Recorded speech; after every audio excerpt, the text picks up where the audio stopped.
And today we are talking about COPD. So if you still have a question that you would want an answer to regarding this respiratory condition, this is your time to reach us at 1800115313 and 23035420. When you call us, keep the volume of your TV set to the bare minimum so that we can hear you and you can hear all your answers. Having said that, we had with us before the break Mr. G.M. Rao, and he wanted to know that if one is in a totally pure kind of an environment, will one ever suffer of COPD? I think the answer is obvious, but still let the doctor say it. Pollution-free environment is the best. Yes. And it's more of related to the pollution and lifestyle. Smoking is one of the major cause, as we have been talking, more than 85% cases.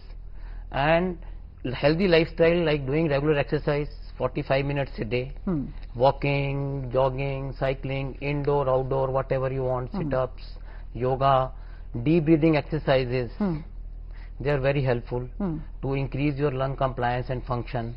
And healthy diet in the forms of good amount of carbohydrate and proteins, they really and antioxidants in the form of broccoli, green leafy vegetables, gajar, fruits, pomegranates, for that matter any fruit, colorful fruit is rich in antioxidant like guava, grapes, whatever you want, and stress-free life. All these things play important role to increase your immunity, and this has definitely the prime role for preventing this disease. Why it is on the increase? Because of the lifestyle changes. More people are now going let's to see what and our other next issues. viewer has to ask here, because this is Dr. Sanjay Sumani from Lucknow. So Dr. Sanjay, if you are there with me, what is your question? Yeah, I'm 42 years of age and I have bronchial asthma since the age of 21 years when I had my first attack. Now the thing is, during summers I'm reasonably okay, though I'm taking bronchodilators on a regular basis. In summers I'm reasonably okay. During winters I find a little congestion and I feel slight breathlessness. I got a spirometry also which shows partial reversibility. I just wanted to inquire whether I'm suffering from COPD or in addition to bronchial asthma also. I'm not a smoker. Occasionally I chew tobacco. All right. Well, thank you for all those details. And Dr. Menon, what would you like to advise him? He was diagnosed as bronchial asthma at the age of 20, and he is not non-smoker, and he showed partial reversibility on spirometry. All this points towards a diagnosis of bronchial asthma rather than one of COPD. But of course, COPD and bronchial asthma can coexist in a very small percentage of cases. But this is just an academic discussion. Since he's a doctor, so I'm putting it across. What's worse, some cases of asthma may not, or in future might develop a condition which is called chronic asthma with remodeling, which looks like COPD. So sometimes it becomes medically little difficult to distinguish these two. But from what he said, I'm not very clear whether he is on inhaled corticosteroids or not, which is the mainstay of asthma treatment.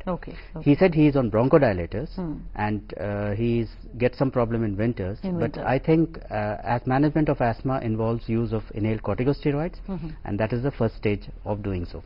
He could of course get a repeat spirometry done and look for reversibility, but it's very unlikely that he's having COPD along with asthma. It's just asthma which not been fully controlled.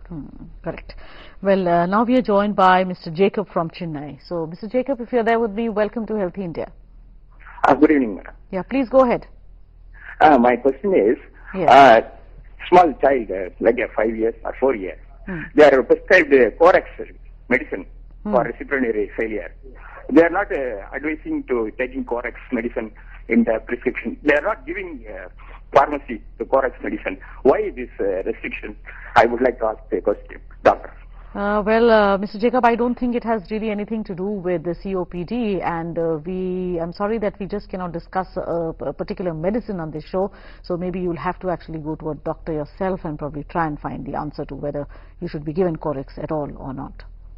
Now, Dr. Usha, now let's take up the second stage, which is the moderate stage. Now in this moderate stage, what are the symptoms that a person will have? And because sometimes in the mild stage, people may not realize and may not actually go to a doctor. So what is the management scheme which has to be applied during this stage? Yeah, because moderate stage, that